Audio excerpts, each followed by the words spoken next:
네, 격주로 만나보는 두 분이죠. 그런데 그 아시안 게임 중계로 사사건건이 꽤 오래 쉬는 바람에 두 분도 오랜만에 오늘 만나는 것 같습니다. 국민의힘 성일종 의원, 더불어민주당 박주민 의원입니다. 어서 오십시오. 네, 안녕하십니까. 예, 오랜만에 뵙습니다. 네.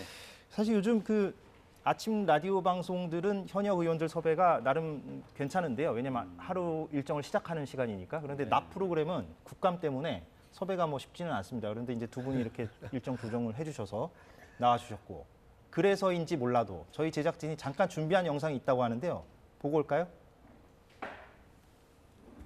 민주당에서 피켓을 부착을 해서 신원식 장관에 대한 임명 철회를 요구를 했습니다. 정치의 현장으로 만들어 버렸습니다. 어떤 대 한 두 개 대회는 다 우승자가 한국인이라는 거예요.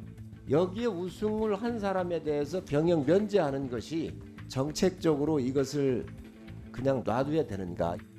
특수활동비 기밀 유지가 요구되는 정보 및 사건 수사, 뭐 이에 준하는 어떤 활동에 대해서 직접 소요되는 경비로 사용돼야 되죠. 국감 우수검사 동료, 우수직원 동료의 특활비가 쓰일 수 있습니까? 명목을 저렇게 적은 것인데 그러니까 실제로 어떻게 쓰였는지 좀 확인해 볼 필요가 있을 것 같아요. 명목상으로는 안 되는 거잖아요. 사유는 안 되는 거잖아요. 예, 저희 제작진이 잠깐의 영상이지만 준비했다고 하고요.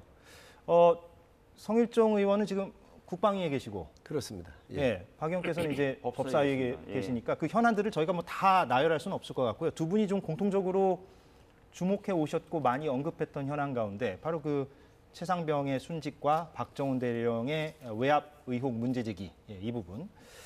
그제 그 이준석 전 대표가 눈물의 기자회견을 하고 나서 당일에 몇 시간 뒤에 저랑 인터뷰를 이 자리에서 했습니다. 그때 왜 울었는가 이 부분에 대해서 이렇게 말하더라고요. 그 기자회견 현장에서 박정훈 대령 부분을 읽다가 울컥했다. 왜냐하면 성역 없는 수사, 공정한 수사가 어쩌면 윤석열 대통령의 상징 자본과도 같은 것인데 그게 이번에 그 박정훈 대령 사건으로 너무 많이 퇴색해버렸다. 그래서 자기가 본인이 그거를 읽을 때 좀 울컥한 기분이 들었다. 이렇게 이제 얘기를 했는데 동의하십니까? 저는 동의를 못합니다. 그 이준석 대표는 당대표로신 분이에요. 그렇기 때문에 당대표라고 하는 상징성이나 무게감을 정확하게 알아야 돼요. 최상병 사건은 제가 국방의 간사로 있기 때문에 너무 잘 알아요. 여기에서 은폐하거나 축소하거나 할 수도 없고요. 해서도 안 됩니다. 이미 사망사건 났던 것이고. 근데 그 사건을 법이 바뀌어서 경찰이 사망사건이나 또 이 성비 사건, 군에 입대하기 전 사건들은 경찰로 가서 조사하도록 해놨잖아요. 예.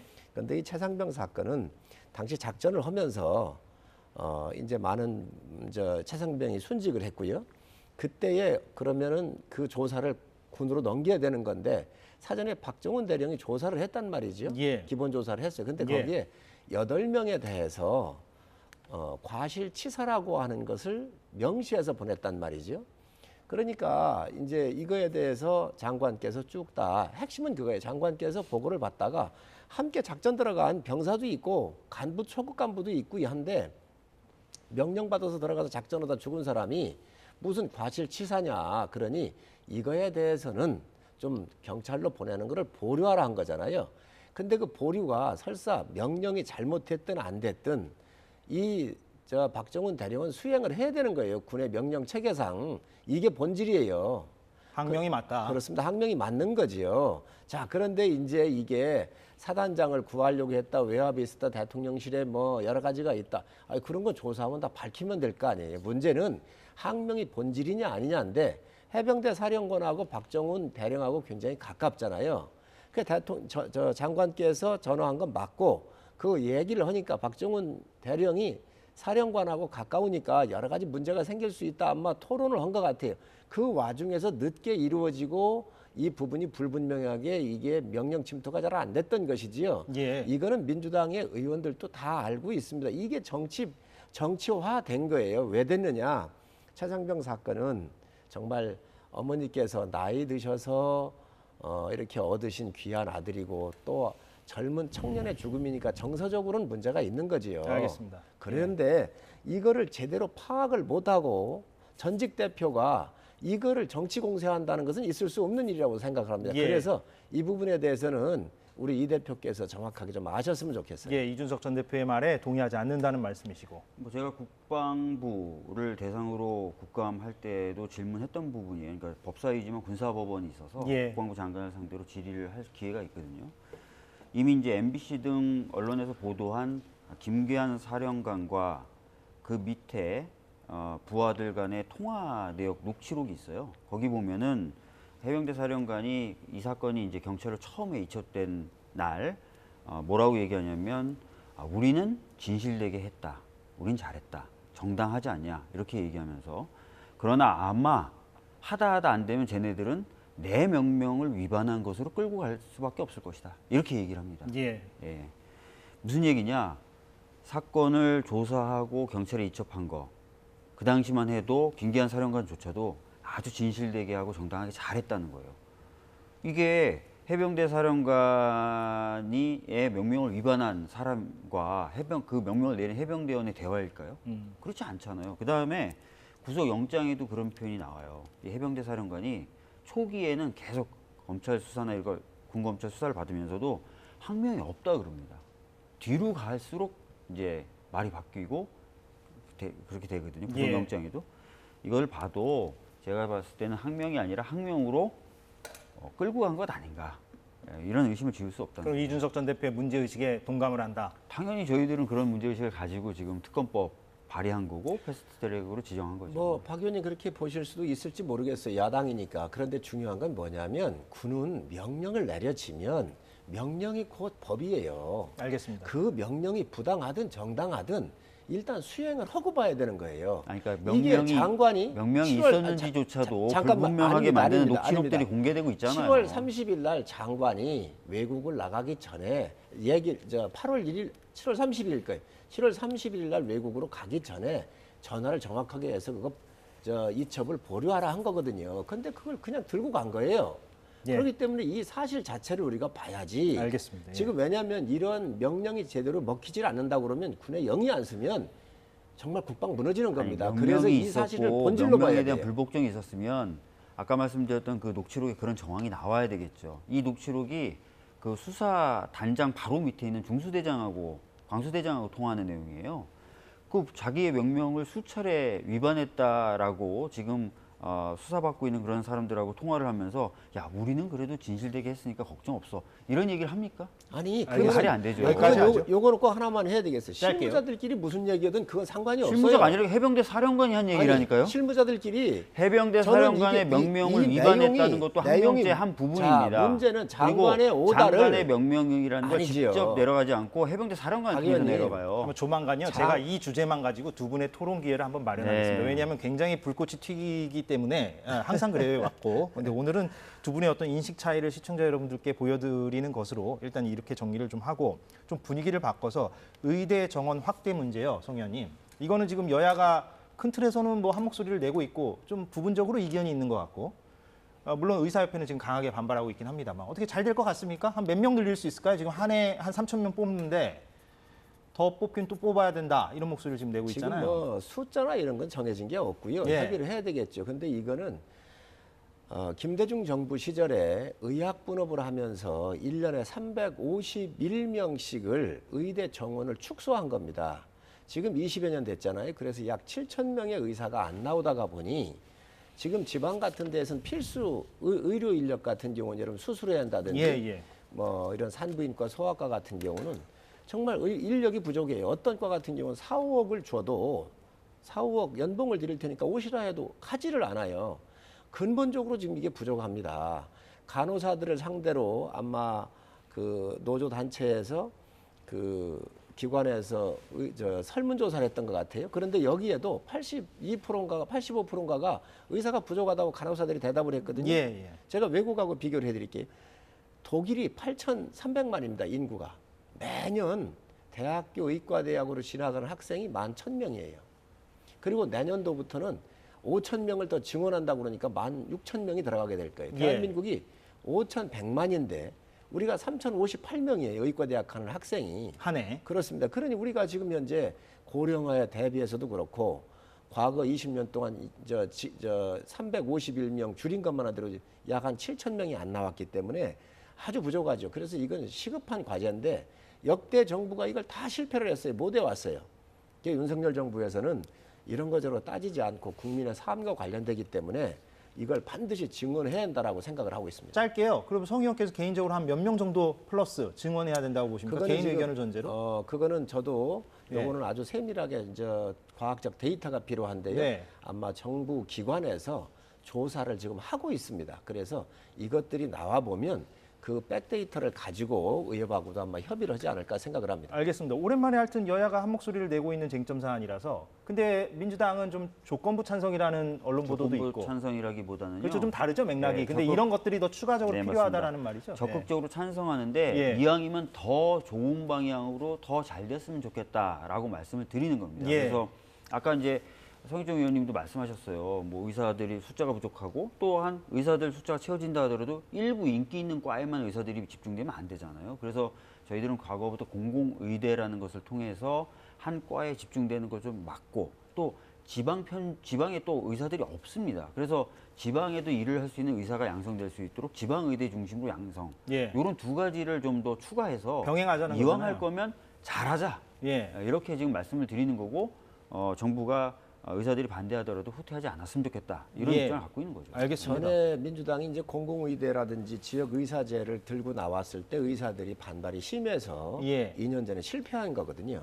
그럼 그거는 좀 받기가 힘들다. 국민의힘 아닙니다. 입장에서는. 받고 안 받고 그런 문제가 아니고요. 예. 공공의대 같은 경우는 대학을 새로 져야 돼요. 지금 한 베드를 만드는데 3억 정도가 들어가잖아요. 그러니까 새로운 자원이 무짐지 들어가야 되고 병원을 새로 신축해야 되는 이런 문제가 있어요. 그래서 지금 이제 의과대학들이 다 축소해 놨잖아요. 그러니까 그 의과대학의 인원수를 늘리면 선생님도 계시고 시설도 다 있고 해서 오히려 그게 더 빠를 수가 있다고 보여지고요. 예. 또 하나를 더 말씀을 드리면 지금 장기 군의관에 지원하는 지원율이 0%입니다. 거의. 예. 한 명 정도 지원했거나 0%도 있던 해가 있어요. 그래서 군에는 전쟁 시에 수술 중심이잖아요.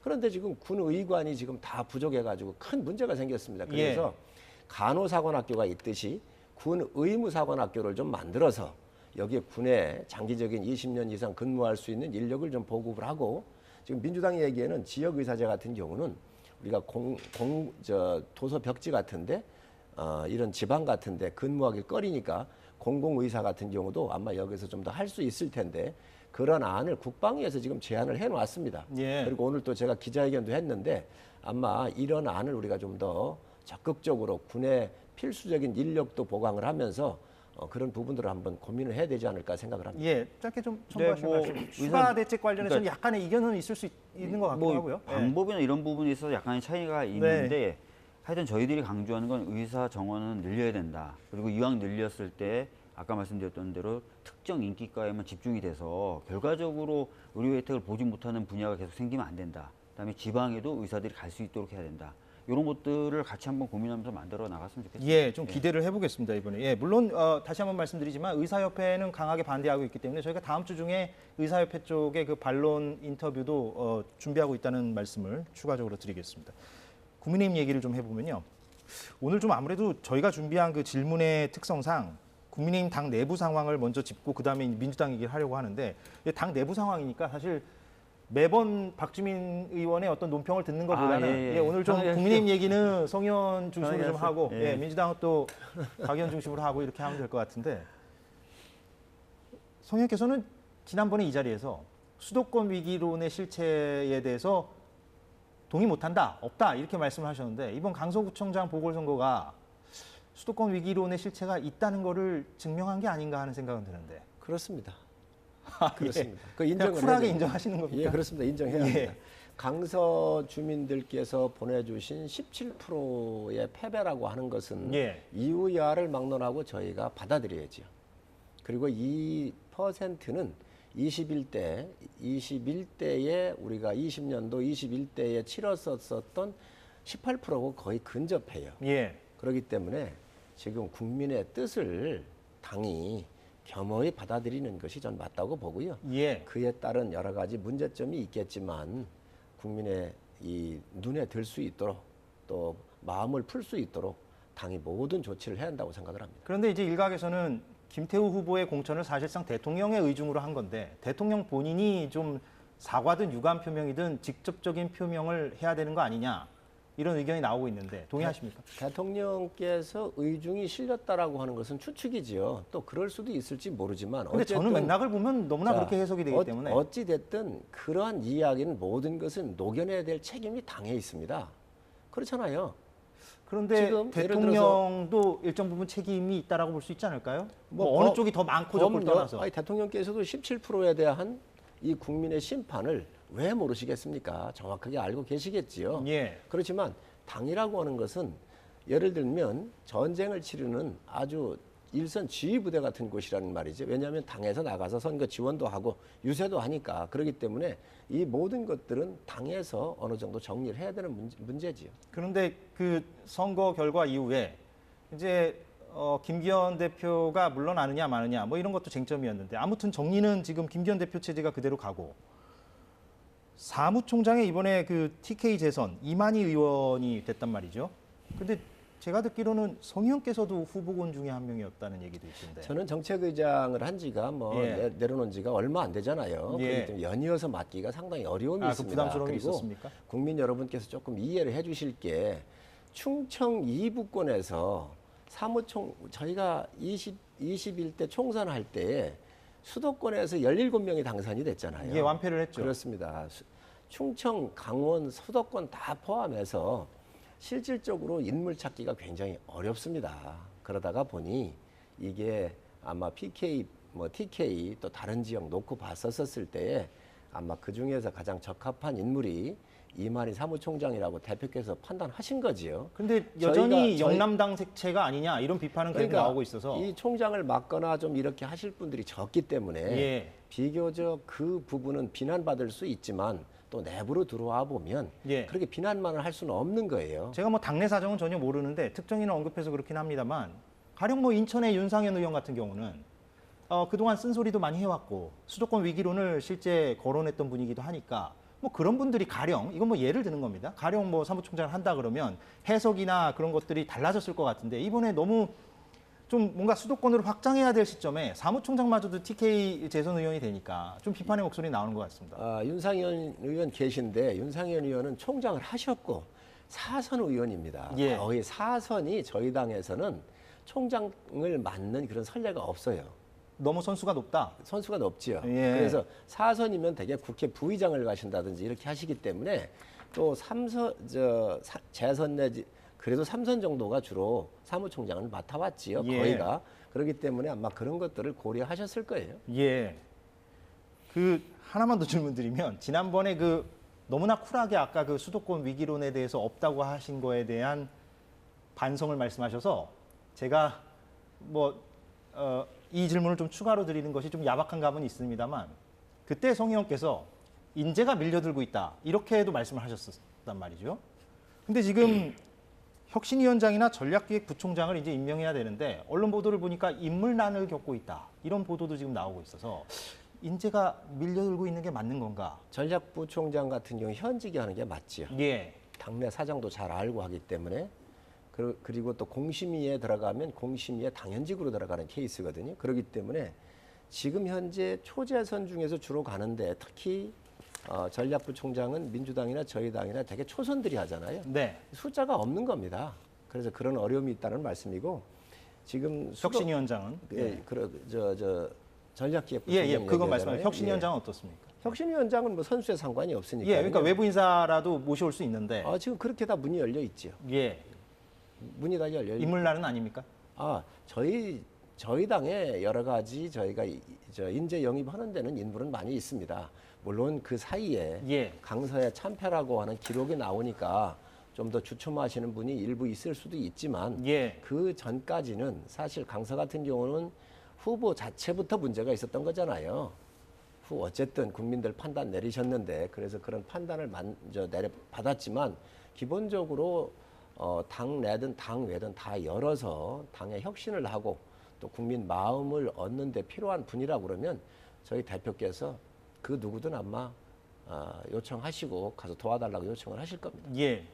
박영께 좀 발언 기회를 좀 드리겠습니다. 네. 다른 당 얘기긴 합니다만 네. 그래도 뭐 언급하실 부분이 있을 것 같고요. 사실 이번에 강서구청장 보궐선거 이후에 국민의힘이 많이 바뀔 거다라고 예상을 했던 사람 중에 한 명입니다. 그런데 그렇게 예상하셨어요? 예. 가령 뭐 당대표도 바뀔 것이다 이렇게. 심지어 뭐 그런 예상도 조금 했고요. 예. 운영 기조나 이런 것들은 크게 바뀔 거다라고 생각을 했는데 현재까지의 모습은 그렇지는 않은 것 같아요.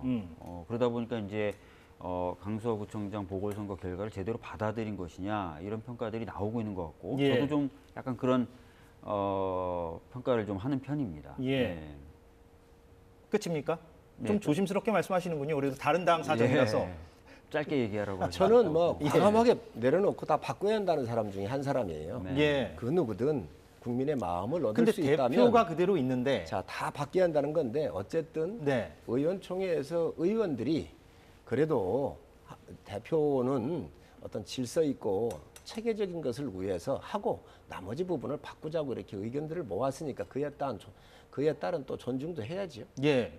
그러면 이준석 전 대표가 엊그제 그 눈물의 기자회견에서 강하게 요구했던 그 윤석열 대통령의 이른바 국정 기조의 전환, 노선의 전환, 여기에는 동의하십니까? 뭐 국민들께서 요구하시면 국정기조 전환이라든가 또 민생이라든가 이런 쪽으로 과감하게 또 이동하시지 않겠습니까?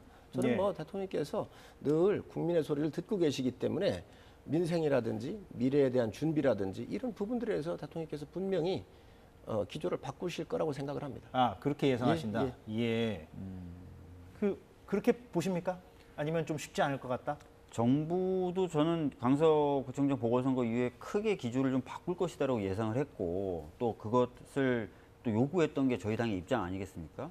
물론 김행 후보자는 바로 낙마하긴 했습니다. 김혜우 후보는 예. 별 의미가 없고요. 그렇게 보시고요. 별 예. 의미가 없고 워낙 부적격했으니까요. 근데 이제 지금까지 드러난 모습은 그렇게 가시적인 부분은 안 보이더라고요. 그래서 과연 이제 국민의 뜻을 제대로 받아들이고 있는가라는 의구심이 있고 예. 이런 부분이 좀 바뀌어지지 않으면 전에 다른 매체하고 제가 인터뷰하면서 말씀드렸는데 이번에 국민분들이 들으셨던 회초리가 몽둥이가 되는 수가 있어요. 그래서 좀 국민의힘 쪽에서도 좀 정부와 대통령에게 좀 쓴소리를 좀 했으면 좋겠는데 아쉬운 건 이제 김기현 대표가 그런 걸 할 수 있는 사람으로는 안 보여요. 그래서 아마 당의 그런 역할도 좀 기대하기가 좀 어려운 것 같고 과연 현재 상황에서 어떤 돌파구가 있을까 그런 생각이 좀 듭니다. 예. 김행 후보자에서도 이제 대통령실에서 받아들이는 거를 좀 보셨고요. 뭐 여러 가지 결격 사유가 있다고 하지만 사실 그 결격 사유는 좀 따져봐야 될 문제점들이 있습니다. 그럼에도 불구하고 김행 후보자도 낙마를 좀 시켰고 또 두 번째 지금 의대 정원 같은 경우도 예. 과감하게 추진하고 있지 않습니까?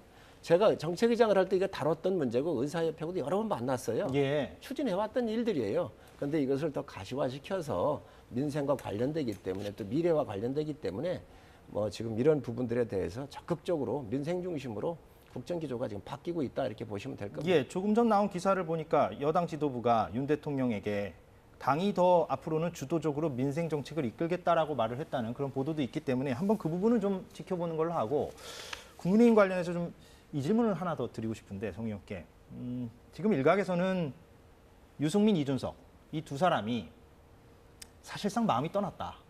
그래서 연말 연초에 사실상 신당 창당 그러니까 탈당이죠.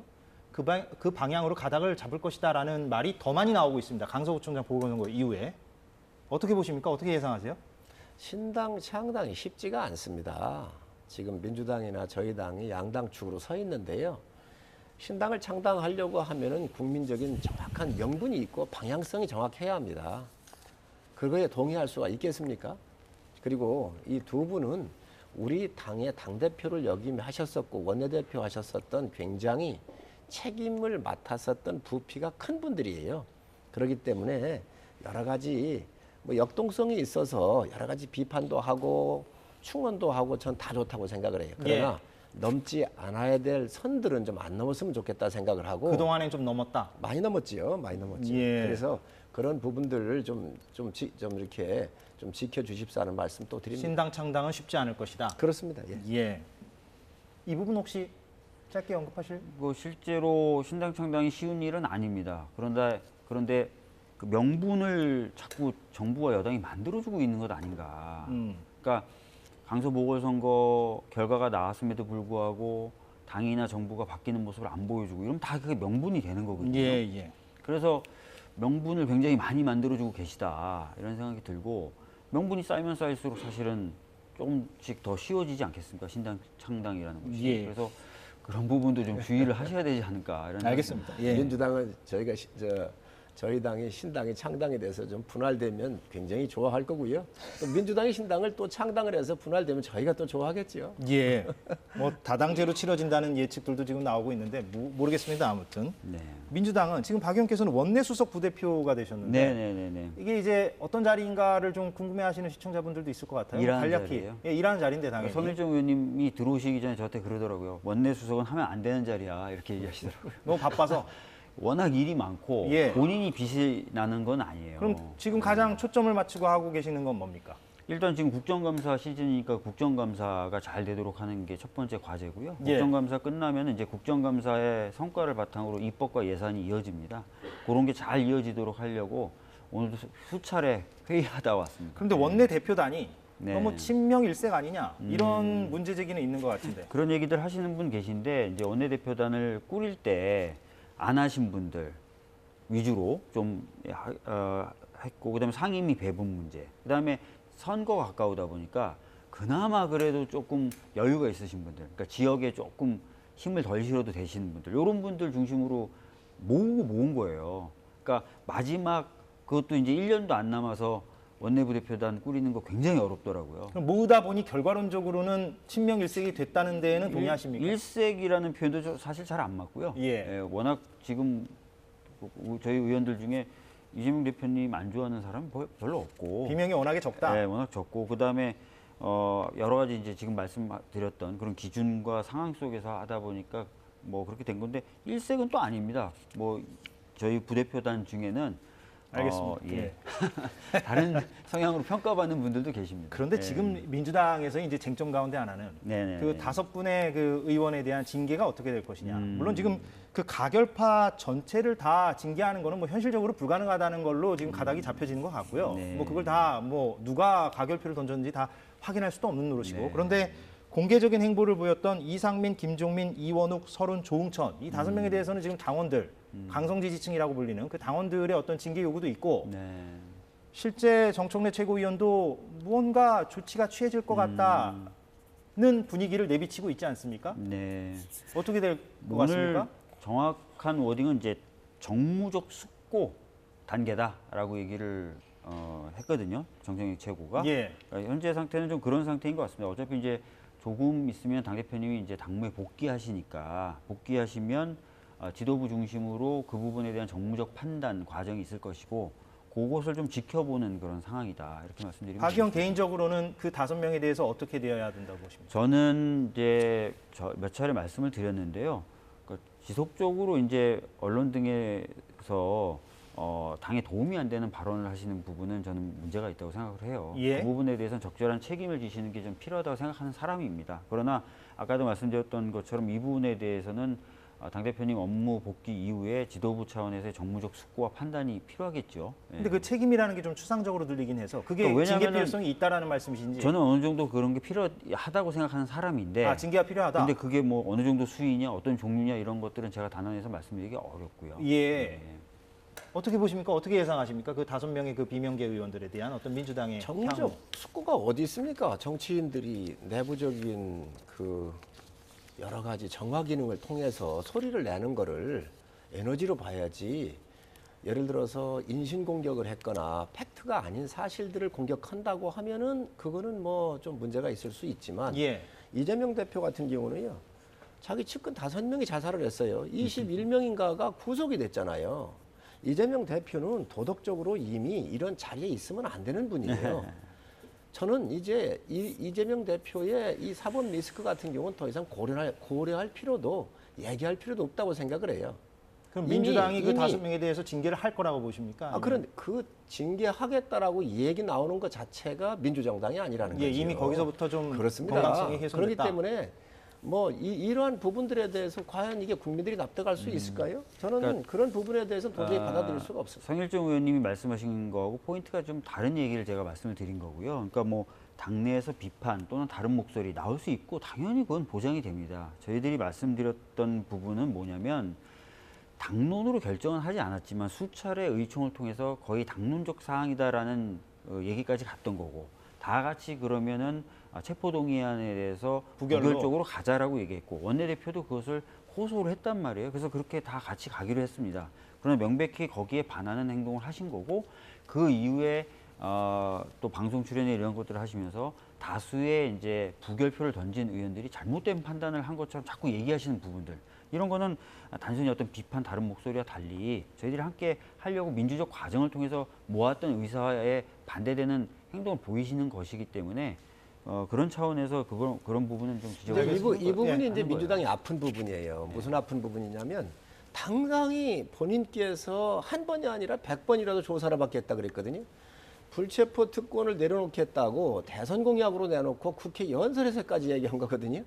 그런데 그런 것들을 반대했다 그래서 이분들을 뭐 징계를 한다? 이재명 대표의 약속을 가장 성실하게 이행한 분들이고요. 이재명 대표께서 약속한 거니까 지키라고 요구한 사람들입니다. 그 사람들이 정치적으로 박해를 받아서야 되겠어요? 이거야말로 민주정당이 아님을 스스로 입증하는 것이죠. 알겠습니다. 예, 시간이 벌써 다 돼서 오늘 여기서 좀 마무리를 하겠습니다. 저희가 다음번에 아무튼 제가 아까 말씀드린 대로 그 박정훈 대령 관련해서는 두 분의 더 불꽃 튀는 설전을 더 좀 이어갈 수 있도록 좀 준비를 해보도록 하겠습니다. 성일종 의원과 박주민 의원이었습니다. 오늘 고맙습니다. 네, 감사합니다. 네.